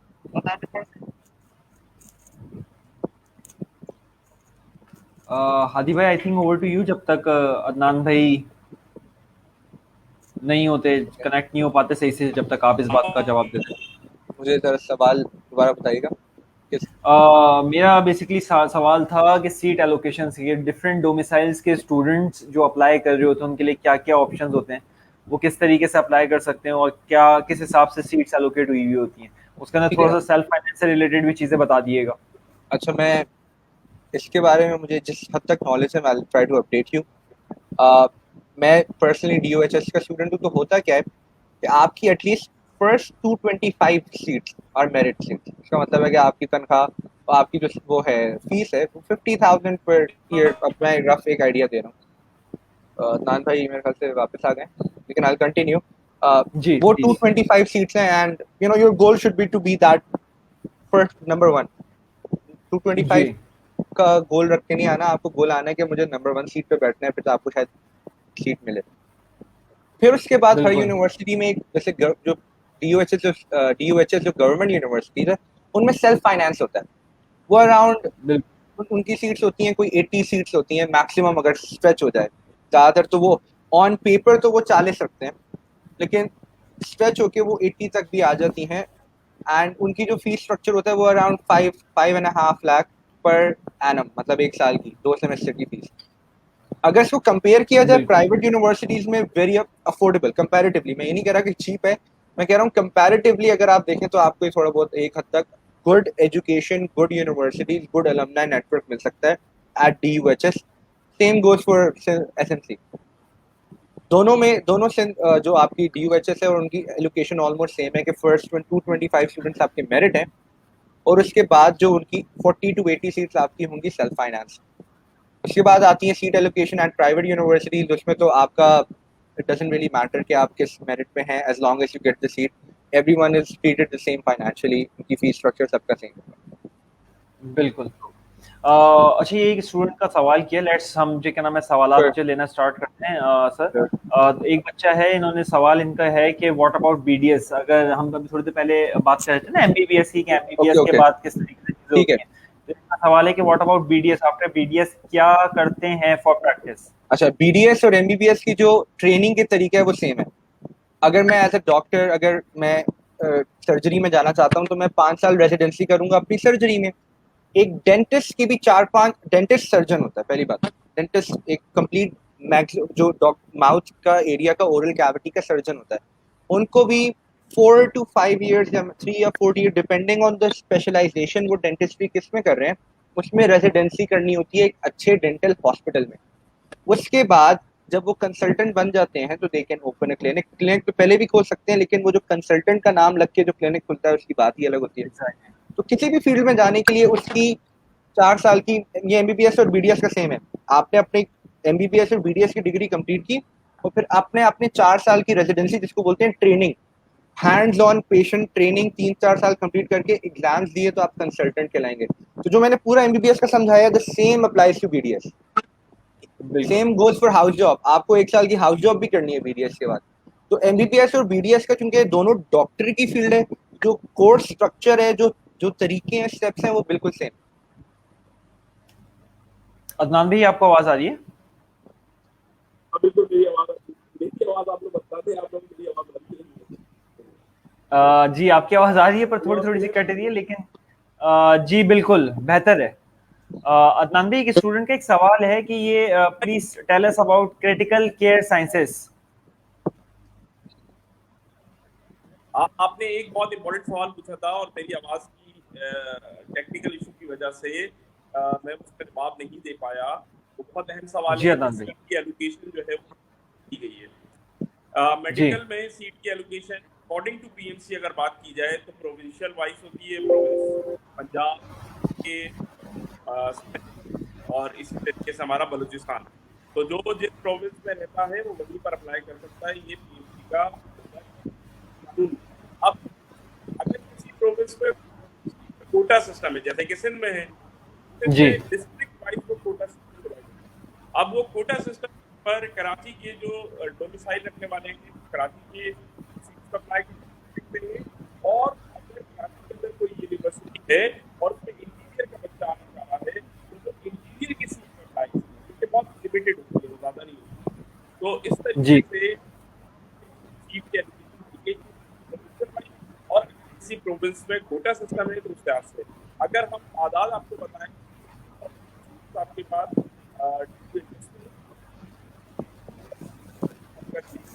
242 सीट्स। इसके अलावा फिर आपकी और दूसरे ऑप्शन की सीट्स होती है, लेकिन वो बहुत कम होती है। तो मेरिट पर अगर स्टूडेंट जाना चाह रहा है तो हम कहते हैं कि मेरिट 500 के अंदर आता है तो वो जेएसयू और डी आसानी एडमिशन होता है। तो ये तो लिमिटेड सीट्स होती है, लेकिन मसला इसलिए नहीं होता कि वहाँ पर अफोर्डेबिलिटी का मसला आता है। हर बच्चा नहीं रखता है, आपको हर वक्त मिल सकती है, अकई और इसके अलावा United medical, CS medical, Tirmizi, इस तरह के हमारे कराची में बहुत सारे प्राइवेट मेडिकल कॉलेजेस हैं और उसके अंदर आपको सीट बहुत आसानी से मिल जाती है। बात आती है वहाँ पर अफोर्डेबिलिटी की, अफोर्डेबिलिटी होनी चाहिए। बिल्कुल। हम जो है ये अदनान भाई क्वेश्चन आंसर्स की तरफ है, इंशाल्लाह थोड़े से बच्चों के क्वेश्चन आंसर्स लेने के बाद हम शो को वाइंड अप करेंगे और फिर आप लोगों से मैं फाइनल एक मैसेज भी लूंगा आपसे और अदनान भाई से। अदनान भाई, अगर आप जी क्या नाम है इस बच्चे का हमारी मैं इसका जवाब देना चाहूंगा यार उसामा, ये जो जी प्लीज। क्रिटिकल केयर साइंस, क्योंकि मैं आपको बताता चलूं कि अभी जो रिसेंटली कोरोना का जो एक वबा चली है उससे ना मेडिकल फील्ड में एक चीज की बड़ी इंपॉर्टेंस बढ़ गई है और वो है ICU operators, intensive care unit. क्योंकि हमारे बहुत सारे कोरोना के पेशेंट्स की वजह से बड़े बड़े हॉस्पिटल में आईसीयूज बहुत ज्यादा खुल गए हैं। मजे की बात ये है, आईसीयू तो बहुत सारे खुल गए हैं। आईसीयू होता है पेशेंट जो वेंट पे जाता है, बहुत क्रिटिकली इल होता है, उसको मशीन के जरिए सांस देना, उसके फेफड़ों का काम करना, इसको बोलते हैं आईसीयू के पेशेंट। आईसीयू के कमरे, आईसीयू के बिस्तर, आईसीयू के वेंटिलेटर बहुत ज्यादा हो गए हैं। उनको ऑपरेट करने वाले की लैकिंग है पाकिस्तान में हद से ज्यादा। अगर किसी फील्ड में अभी जाना है रिसेंटली, जिसकी जो पाकिस्तान और वर्ल्ड वाइड बहुत ज्यादा जरूरत है, वो है क्रिटिकल केयर स्पेशलिस्ट। मैं बताता चलूं क्रिटिकल केयर स्पेशलिस्ट होता क्या है।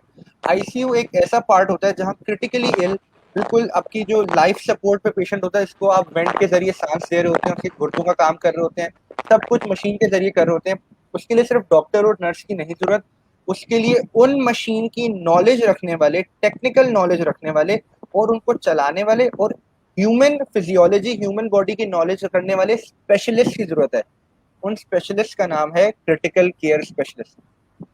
रीसेंट ट्रेंड का देखा जाए तो इसकी अच्छी एक स्कोप है, मतलब it shouldn't be your priority. अगर मैं कह रहा हूँ आप मेडिकल फील्ड में जाना चाह रहे हैं तो your priority should be a doctor, but if you don't get a seat in this doctor, तो BS in critical care sciences is a very good field, because बहुत सारे डॉक्टर्स को वेंट ऑपरेट करने नहीं आता, बहुत सारे नर्सेज को वेंट ऑपरेट करने नहीं आता।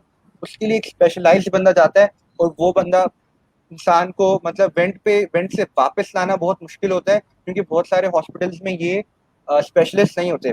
एक्सपो सेंटर पे जो आईसीयू लगे थे, वहाँ उन्होंने specially critical care specialist hire किए थे। माशाल्लाह से मैंने पर्सनली मेरे आंखों के सामने बहुत सारे पेशेंट वेंट से वापस आए थे। तो ये बहुत इंपॉर्टेंट एक एक्सपर्टीज है, स्पेशलाइजेशन है, जिसकी पर्सनली मुझे लगता है रीसेंट ट्रेंड्स की वजह से, कोरोना की वजह से नीड और इसकी एक अहमियत है। बिल्कुल, जज़ाकल्लाह, thank you so much sir Hadi, बहुत अच्छे तरीके से आपने चीज़ें समझाई। ये एक बच्ची है अक्सा मोहसिन, इनका सवाल है sir, if you are interested in maths but we have done inter from pre medical and now we are interested in MBBS, not interested in MBBS, so which fields can we pre-medical students go in? I think इसका जवाब मैं दे देता हूँ। बेटा, अगर आपने pre medical से inter किया है और अब आपको मैथ्स आपकी अच्छी है, तो आपके पास एक बिजनेस की तमाम फील्ड्स आपकी खुली हुई हैं।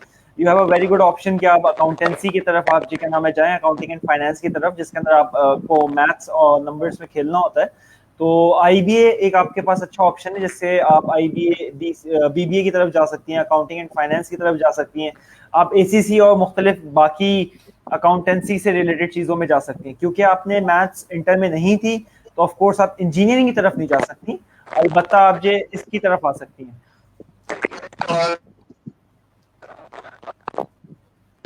ओवर टू यू अदनान भाई, expected MDCAT date sir. Adnan भाई, आवाज आ रही है?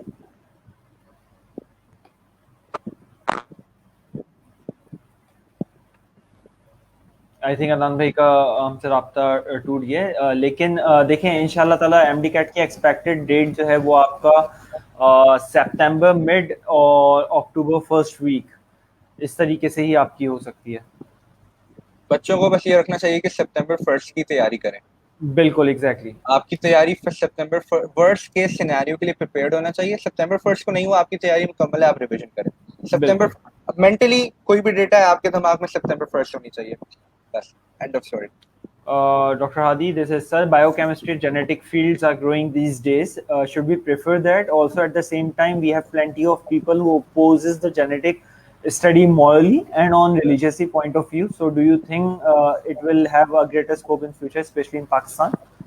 अच्छा, पर्सनली मैं जब इंटर में था तो मुझे जेनेटिक इंजीनियर बनना था, और उसकी मैं वजह बताता हूँ। बहुत ही इंटरेस्टिंग फील्ड है। आप मतलब फॉर एग्जांपल मैं बच्चों को क्लास में एक एग्जांपल बताया था कि यूएस में एक यूनिवर्सिटी थी, यूनिवर्सिटी ऑफ मिलवॉकी। उन्होंने वहाँ जुगनू का ग्लो इन द डार्क, जो उसको ग्लो करवाता है, वो जीन उठा के बिल्ली में डाला, बिल्ली की skin glow in the dark कर रही है। बहुत फैसिनेटिंग है कि आप क्या क्या चीज़ बना सकते हैं इसके। अब अगर आप मॉरली बात करें तो इस जेनेटिक इंजीनियरिंग से फ़ायदा ये हो रहा है कि जो अफ्रीका में मैल नरिश्ड बच्चे हैं जिनको प्रोटीन और ये चीज़ें नहीं मिलती, साइंटिस्ट चावल के दाने में, गंदुम में और चावल के दाने में प्रोटीन का जीन डाल के उनकी ग़िज़ा चावल से पूरी कर रहे हैं। इसके फ़ायदे भी बहुत हैं। कहने का मकसद ये है कि हर चीज़ की आपको मॉरली पता होना चाहिए कि क्या सही है क्या गलत है। लेकिन जेनेटिक इंजीनियरिंग का सिर्फ अपनी तरफ से चीज़ें नहीं है, इसके बहुत सारी डिजीज़ेस की प्रिवेंशन भी है जो कि मॉरली सही है। किसी की आप डिजीज़ ट्रीट करें जेनेटिक्स के ज़रिए, क्योंकि अगर कोई चीज़ किसी की कोई चीज़ ख़राब है, उसको ठीक कर रहे हैं तो वो ठीक करना है, वो कोई चेंज करना नहीं है। As far as Pakistan is concern, ये ऐसी फील्ड है जो रिसर्च बेस्ड है। जेनेटिक इंजीनियरिंग, आपको ये नहीं है कि आपने 5 साल की जेनेटिक इंजीनियरिंग की डिग्री बन गई, आज जेनेटिक इंजीनियर बन गए, आपने काटपीट शुरू कर दी। ये ऐसी फील्ड नहीं है।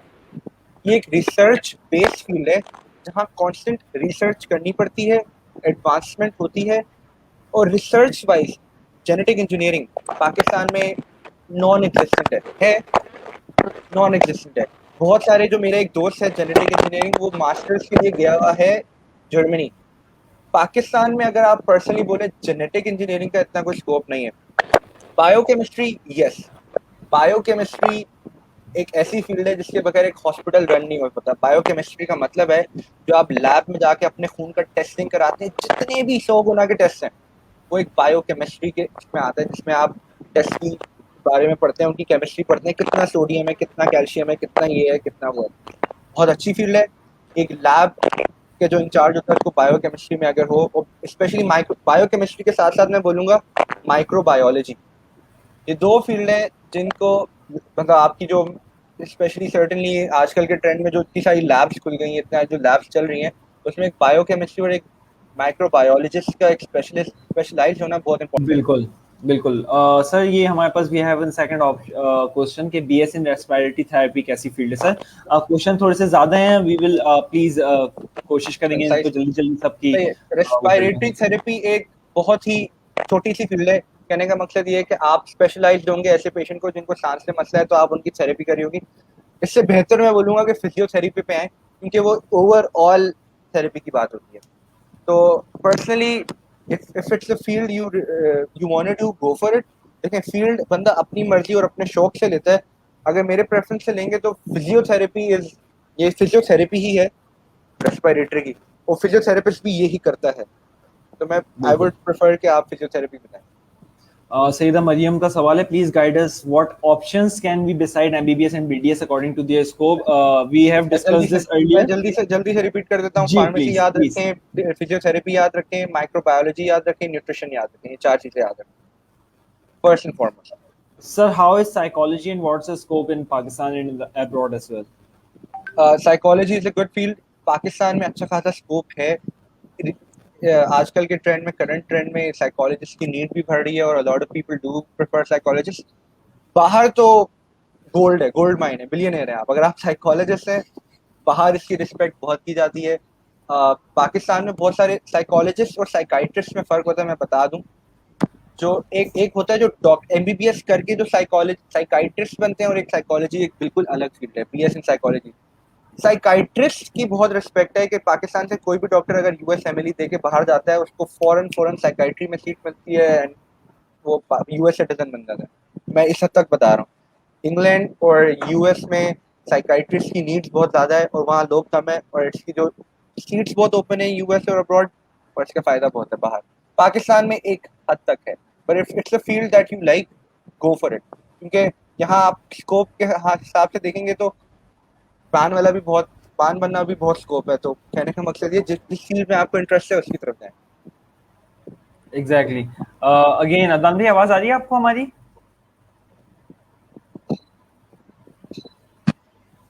अनफॉर्चुनेटली अदनान भाई की तरफ इस हमारे सवाल को हमने शुरू के 15-20 मिनट काफी ये बिल्कुल। आपकी आवाज आ रही है? डिटेल में। अदनान भाई, अगर आप ये बच्चों को ये वाला सवाल का जवाब बता सकें, how to manage inter with MCAT as the date of FSC exams have extended. Inter और एमकैट को किस तरीके से मैनेज करें?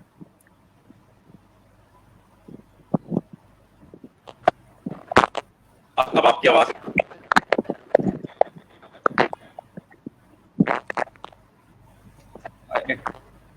अनफॉर्चुनेटली अदनान भाई की तरफ एक कुछ टेक्निकल ग्लिचेस हो गए जिस वजह से ये, मेरी आवाज क्लियर नहीं है अदनान भाई?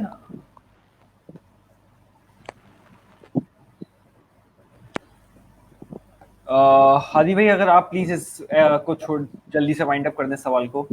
देखिए, इसका मैं यही जवाब दूंगा कि आपको इंटर की तैयारी, देखें डेट कोई भी हो, आपको गोल सेट होना चाहिए कि भाई मुझे इंटर की तैयारी कंप्लीट के साथ साथ एमकैट लेके चलना है। मतलब इस पे तो कोई सवाल नहीं है कि कैसे करना है, कि सिर्फ एमकैट करें या इंटर करें, नहीं।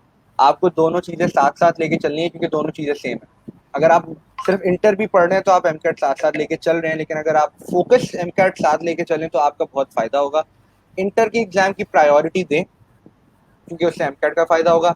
एमकैट को आप वीकेंड्स में पढ़ें और 5 डेज अ वीक, कोई डे मिस नहीं करना, 5 डेज अ वीक आप इंटर पढ़ें।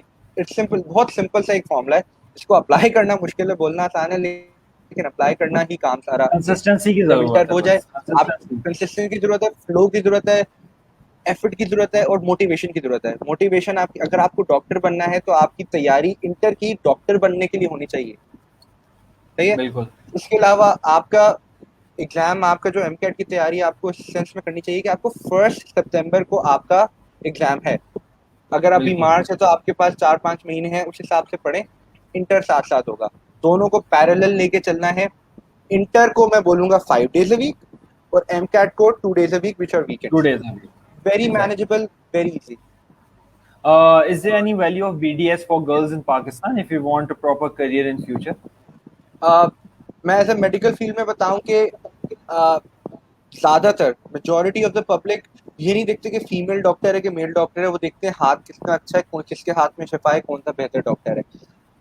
BDS is a good field for doctors, female doctors के लिए। बीडीएस क्योंकि उसमें वर्किंग आवर्स वो वाले नहीं है कि पूरी रात हॉस्पिटल में रुकना, इमरजेंसी ड्यूटी रुकना, घर से बाहर रहना। अगर आपको साथ को फैमिली मैनेज करनी है तो BDS is a very good option for girls, because आपकी मॉर्निंग प्रैक्टिस होती है, शाम दोपहर में आप घर होते हैं, तो इजीली मैनेजेबल है बीडीएस। एमबीबीएस के लिए आपको ज़रा थोड़ा सा फैमिली सेट की तरफ एफर्ट और टाइम ज़्यादा देना पड़ता है। ये नहीं है कि वो गर्ल्स मैनेज नहीं कर सकती, वो पर्सनली बंदे पे डिपेंड करते हैं, बीइंग द गर्ल और बॉय डजंट रियली मैटर। आपकी पर्सनली आपको अपने आप को देखना है कि आप क्या करना चाहती हैं। अगर आप एमबीबीएस को टाइम देना चाहती हैं, गो फॉर इट। लेकिन अगर आप फैमिली के साथ मैनेज करना चाहती हैं, I think BDS is a really good field.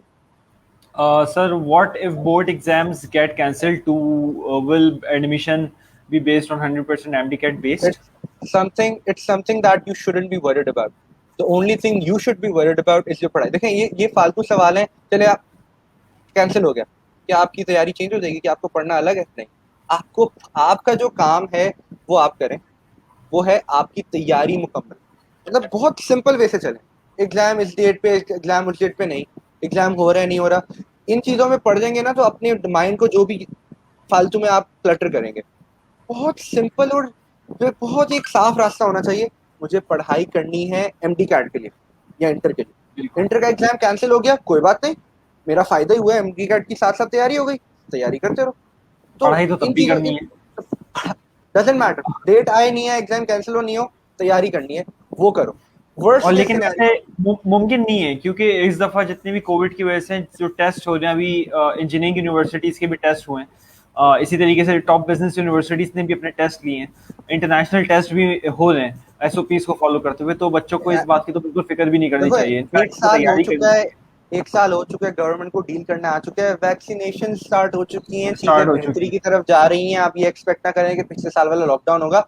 आपको 100% एग्जाम की तैयारी करनी है. अगर नहीं भी हो रहा, आपको पता मेंटली आपके दिमाग में 100% एग्जाम डेट पे है. पॉइंट इज डॉक्टर हादी कि वो भी अभी से स्टार्ट करनी है. और अगर जिन बच्चों ने अपने इंटर अभी सीरियसली नहीं लिया, उनको अभी से फिक्र के साथ अपना काम स्टार्ट. अगर किसी ने अभी से स्टार्ट नहीं लिया, वो थोड़ा सा परेशान हो जाए, क्योंकि स्टार्ट तो जनवरी से मेरे पर्सनली मेरे ओपिनियन से जनवरी से. क्योंकि देखिए पढ़ाई का मतलब ये नहीं होता कि एक दिन में 10 चीजें पढ़ो. पढ़ाई का मतलब होता है एक चीज सही से पढ़ो और फिर आगे बढ़ो. ये उसी वक्त होगा जब आपने आपको अपना इनफ टाइम दे. पढ़ाई आराम से लेके चलनी है, सही से लेके चलनी है. अब अगर अभी भी बहुत टाइम है, मैं कहता हूँ अभी भी जो बच्चा सही से पढ़े बहुत टाइम है, लेकिन इसको सीरियसली लेना बहुत जरूरी है. इंटर की तरह नहीं पढ़ना, एमडी कैट की तरह पढ़ने का मतलब है कॉन्सेप्ट्स अच्छे हों, उसके बाद सवाल जवाब की तरफ जाए. बिल्कुल सर. नेक्स्ट सवाल है, minimum percentage required to get admission in DUHS for BDS on merit. देखिए इसका जवाब तो अदनान भाई सबसे अच्छा देंगे, लेकिन मैं इसका जो जवाब देता हूँ, मैं कहता हूँ आपकी get the highest percentage you can. मतलब अगर मैंने आपको एक परसेंटेज बता दी कि आपको 85 लाइन चाहिए, तो क्या आप 85 की तैयारी करेंगी या आप 100% की तैयारी करेंगी? मतलब ये इन चीज़ों में बच्चों को अपने आप को टाइम और अपना दिमाग ज़ाया नहीं करना. आपको आपका मैं अगर आप मुझसे सवाल पूछें, मैं बोलूँगा 100%. बिल्कुल सही कह रहे हैं सर. 100% की तरह तैयारी करें. ये इन चीज़ों पे अपना टाइम वेस्ट ना करें. Sir then which countries offers good scholarships for MD biochemistry. मैं इसको थोड़ा सा ऑल्टर कर दूंगा सर. कौन से ऐसी कंट्रीज हैं जो कि मेडिकल फील्ड्स के अंदर स्कॉलरशिप्स अपने दे रहे हैं? डायरेक्ट अंडरग्रेड स्कॉलरशिप्स नहीं मिलती. अगर आप एमबीबीएस के लिए आप डायरेक्ट जाना चाहें, तो मतलब डायरेक्ट इंटर के बाद जाना चाहें, तो आई एम नॉट श्योर, शायद मेरी नॉलेज ना हो, लेकिन मेरी नॉलेज में ऐसा कुछ नहीं है. हाँ, एमबीबीएस के बाद बहुत सारी, एक अंडरग्रेड जो पास कर ले, पोस्ट ग्रेजुएशन के लिए स्कॉलरशिप्स भरी पड़ी हैं दुनिया में. वो मांग रहे हैं कि बच्चे आए.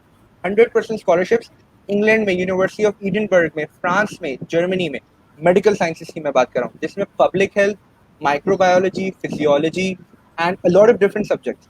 बट अभी अगर आप पाकिस्तान से फॉरेन इंटर के बाद स्कॉलरशिप्स की बात करें, तो मेरी पर्सनली इसमें कोई नॉलेज नहीं है.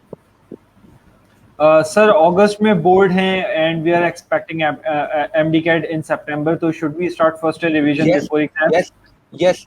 आपका देखें सेकंड ईयर तो कवर हो जाएगा इंटर के चक्कर में. आपका जो अभी एग्जाम से 1-2 महीने पहले फर्स्ट ईयर की कवरेज शुरू हो जानी चाहिए वीकेंड से. आप 5 days a week आप पढ़ें अपना इंटर. जो वीकेंड्स में है उसमें Aahista Aahista first year revision. देखें ये रिविजन है, आप फर्स्ट ईयर पढ़ चुके हैं, अब वो आप पे डिपेंड करता है कि आपने फर्स्ट ईयर कितना अच्छा पढ़ा था. तो मैं तो काउंसलिंग तो करूंगा बच्चे को फर्स्ट ईयर से कि अपना बेटा जब फर्स्ट ईयर का एग्जाम दे रहे हो, इसका देखो कि एमडी कैट देना है, डॉक्टर बनना है, ये चीजें भूलनी नहीं है. तो बच्चा जब सेकंड ईयर में आएगा तो वीकेंड्स में फर्स्ट ईयर रिवाइज करते हुए इसको कोई मसला नहीं होगा. लेकिन अगर आप अभी इस लेवल पे नहीं है, कोई बात नहीं, पहुंच सकते हैं, बहुत टाइम है. वीकेंड्स पे टाइम दें, फर्स्ट ईयर साथ लेके चलें. आपका इंटर के एग्जाम से पहले वीकेंड्स में MDCAT first year second year complete हो जाना चाहिए. बिल्कुल सही कहा. जितना रह गया वो आपका इंटर के एग्जाम के बाद. Sir BS in operation theatre कैसी फील्ड है? अगेन मेडिकल फील्ड की हर जो चीज़ है वो इम्पोर्टेंट है. एक ऑपरेशन थिएटर को रन करने के लिए एक अलग इंचार्ज होता है जो एक असिस्टेंट होता है डॉक्टर का, सर्जन का, जो एक एक चीज़ उसको हैंड ओवर कर रहा होता है। सिविल हॉस्पिटल में बहुत बड़े बड़े ऑपरेशन थिएटर के इंचार्जेस हैं जिनकी जो डॉक्टर्स को सिखा रहे होते हैं। मैं आपको बताऊं, जो सीनियर ऑपरेशन थिएटर मैनेजर होता है वो सर्जन्स को सिखा रहा होता है, क्योंकि वो ऑपरेशन थिएटर 20 साल से चला रहा होता है। वो जो 2 साल वाला सर्जन सर्जन बोलता है इसको यहाँ से काटो वहां से काटो, उसने इतनी सर्जरीज देख ली होती है। तो बहुत मतलब आप एक सर्जन को तैयार करने के लिए एक सीनियर ऑपरेशन थिएटर का बहुत बड़ा हाथ होता है जो उसको चीज पकड़ना सिखाता बताता है। सर्जन नहीं सिखाता, ऑपरेशन थिएटर वाला सिखाता है। एक हाउस, इसी तरह मैं एक बात बताऊं, हाउस ऑफिसर को डॉक्टर नहीं सिखाता कैसे करना है, आधी चीजें नर्सेज सिखाता है कि इस पेशेंट को यहाँ से जैसे करना है ऐसे करना है। तो ये जो छोटी छोटी फील्ड है ना, नर्सिंग, ये वो, इनकी बहुत ज्यादा इंपॉर्टेंस है। हम इनको वैल्यू नहीं करते। अगर कोई बाहर आउट मेडिकल फील्ड से बाहर एक बंदा देखे, वो डॉक्टर और नर्स, वो डेंटिस्ट से बाहर नहीं आता, मेडिकल फील्ड में जाके अंदाजा होता है इन चीजों की कितनी इंपॉर्टेंस है। And I would say if you don't have any other option, this is a very good option. Actually sir, इसमें एक बहुत बड़ा वजह ये भी है ना कि लैक ऑफ करियर काउंसलिंग, तो Awareness. बच्चों के पास कौन से करियर पाथ्स हैं वो नहीं है। इंशाल्लाह ताला we are working on it, और इंशाल्लाह बाय द टाइम हम लोग के सेशंस I करते think we should रहेंगे। have a very specific only career counseling session for all students. सिर्फ मेडिकल से रिलेटेड ना, कि Yes, बच्चों के yes, पास yes, क्या क्या yes. ऑप्शंस हैं और बच्चे वहां पे जा सकते हैं, क्योंकि लोग बहुत It's a very vast world. Every ji. human, हर बंदे का एक अपना पर्पस है। अल्लाह ताला कोई ना कोई रास्ता बना देगा, इसमें कोई फिक्र करने की बात नहीं। I think this question a bit irrelevant, but still, sir, now I am 17 and I am not eligible for Summer Sisters Exchange program. Since you have been a past alumni, do you other opportunity like these for inter students? एक summer sisters exchange programme तो होता है, वो अगर आपने miss कर दिया है तो मेरे जहन में तो एक ऐसा कोई इतने वो नहीं है। हार्वर्ड यूनिवर्सिटी के मेडिकल ग्रेड्स के लिए 2-3 महीने के होते हैं, आते रहते हैं। मैं बताऊं, उससे बेहतर ये है कि आपके पास एक गूगल है, बहुत सारे प्रोग्राम्स हैं, रिसर्चर। बट अगर आप मेडिकल में जाना चाहते हैं तो मैं भी बोलूंगा इन छोटे प्रोग्राम्स के बजाय अपनी मेडिकल पढ़ाई कंप्लीट करके आप ट्राई करें। पर्सनली दैट्स माय ओपिनियन, क्योंकि उसका दोस्त उस सर्टिफिकेट का medically professionally as a career आपको कोई फायदा नहीं देगी, एक्सपीरियंस अच्छा होगा बस। बिल्कुल। Sir, if a student has done volunteering training program in SIUT, do these experience give a plus point to the students in future? देखो, वैसे अगर आप एडमिशन की बात करें तो कोई पूछता नहीं है। खान जिनमें इंटरव्यूज होते हैं वो पूछते हैं, डाव में कोई पूछेगा नहीं। लेकिन आई विश मैंने ये SIUT प्रोग्राम्स मैंने स्कूल लेवल में या कॉलेज लेवल में किए होते, क्योंकि एक मैं कह रहा हूँ, मैंने अभी आपको बोला ना, MCAT एग्जाम देने से पहले आपको एक MCAT का प्रैक्टिस टेस्ट लेना चाहिए। आप किसी फील्ड में जाने से पहले मुझे लगता है कि आपको किसी डॉक्टर को शैडो करना चाहिए। आप वॉलंटियरिंग प्रोग्राम में जाएं और एक डॉक्टर की लाइफ को फॉलो करें। Is it something that I want to do? Is it something that I can do? Is it something मैं इस लेवल की ट्रेनिंग करना चाहता हूँ? इससे दूसरी बात, आपका एक, मैं कहता हूँ, आपकी मेंटल बिल्डिंग ज्यादा होती है, आप उस मोटिवेशन मिलती है। फायदा ऑन पेपर नहीं है, पर्सनल ग्रोथ, पर्सनल और मेंटल ग्रोथ में बेइंतहा फायदा है। मतलब जिन MBBS स्टूडेंट्स ने इंटर्नशिप्स की होती हैं डिफरेंट हॉस्पिटल्स में, उनके लिए हाउस जॉब एक बिल्कुल नई चीज़ नहीं होती, तो उनके लिए हाउस जॉब बहुत आसान होती है, उनके लिए पेशेंट हैंडलिंग बहुत आसान होती है। जो बच्चे 5 साल MBBS गुजार लेते हैं, पहली दफ़ा पेशेंट को हाथ लगाते हैं, हाउस जॉब में उनके हाथ काम जाते हैं, मैटर करती हैं। Sir, very important question. Message for repeaters. We are really demotivated. Sir, कुछ ऐसी बात अल्लाह ताला आपसे करवा दे कि बच्चों का ना फायदा हो जाए इसमें। देखें, मैं रिपीटर्स के लिए मैं बोलूँगा हर चीज़ का पॉजिटिव देखने की कोशिश करें। मेरे पास एक सी ऑफ नॉलेज है पहले से ही, मेरे पास एक एज है इंटर स्टूडेंट से पहले से ही। जो बच्चे फर्स्ट टाइम दे रहे हैं उनको इंटर के साथ साथ मैनेज करना है अपना सब कुछ, बहुत मुश्किल है। जो बच्चे रिपीटर्स हैं उनके पास टाइम ही टाइम है। You have an edge, you have an added advantage of time. आप घर पे, आपका एक ही फोकस है, आपके पास 4-5 महीने हैं। मैं कहता हूँ इससे अच्छा कोई ब्लेसिंग नहीं है। ब्लेसिंग है ये। मैं आपको बता रहा हूँ ना, आपको पॉजिटिवली देखना, आपकी मेंटालिटी पॉजिटिव होनी चाहिए। मेरे पास 4 से 5 महीने हैं और मुझे इंटर की फिक्र ही नहीं है। मैं तो एक बड़ा बोझ सर से नहीं है। मेरे पास एक एग्जाम है MD-CAT, वो मुझे देना है। मुझे वही मैंने कहा था, अपना कोर्स स्टडी अपने फेवरेट चीज से स्टार्ट करें, अपना फ्लो बनाएं। If you have a coaching centre, join a coaching center, join an aptitude, ask for guidance for teachers, लेकिन मैं छोटे अल्फाजों में यही बोलूंगा, फ्लो बनाएं। आपको पहले से चीजें पता है, आपको रिवीजन करनी है। अगर कोई चीजें नहीं आती, टीचर से अच्छे से चीज को पकड़ के, आपको पूरा प्रोसेस पता है, आपको पूरा पेपर कोर्स पता है, बहुत बड़ा एडवांटेज है। दूसरी बात, आप जब दूसरी दफा पेपर देने जाएंगे, आपकी नर्व थोड़ी सी कम होंगी। पहली दफा एग्जाम कोई भी देना ना, बहुत बड़ा नर्वस होता है। You have a very big advantage. इस एडवांटेज को यूज करना आपका काम है। अगर आप यूज कर पाए तो आप एक रिपीटर 15 थोड़ी सी परसेंटेज ड्रॉप होने का कोई मकसद नहीं है, वो आराम से मेरिट पे आ सकता है। लेकिन इस एडवांटेज को अगर आपने यूज नहीं किया तो वो फिर तीन तीन बार बार रिपीट करने का फायदा नहीं है। एडवांटेज है, दिमाग में रख लें, you have a clear advantage. बिल्कुल, thank you so much sir Hadi, आपने अपना इतना कीमती टाइम दिया है और मैं यही कहूँगा it's been an honoured hosting such a great audience. Again thank you so much. थोड़ा सा हमारे थैंक साथ यू हमारे फॉर हैविंग मी, साथ this was thank you for having me, this was a very fun discussion. I hope we can do this again and again. अगर इंशाल्लाह बच्चों को डेफिनेटली, फायदा हुआ तो बिल्कुल definitely we will do this again. And students request ही don't forget to like and share this video with your friends. This is your host Usama Ali signing off. अल्लाह हाफिज, अल्लाह हाफिज sir, thank you so much. Allah Hafiz.